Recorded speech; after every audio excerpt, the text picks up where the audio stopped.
இன்னைக்கு வாரணாசி பக்கத்தில் காசியில் இருக்கேன். வட மாநிலத்தை பொறுத்தவரையில் நிறைய ஆட்டோக்கள் தான் அதிகமாக பயன்படுத்துகிறாங்க. பெட்ரோல்லாம் போகிறதில்ல.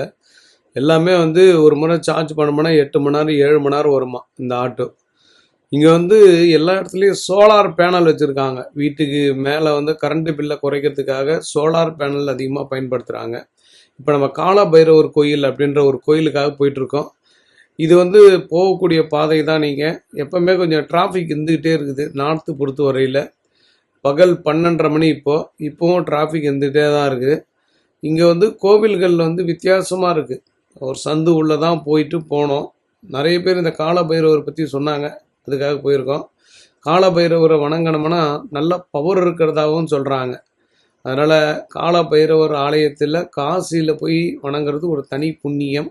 அது போகக்கூடிய பாதை தான் நீங்கள் பார்த்து கொண்டிருக்கக்கூடிய பாதை. வாங்க, ரைட்டில் திரும்பினா அந்த கோயில் வரும். நடந்து தான் போனால் ஆட்டோ போகாது.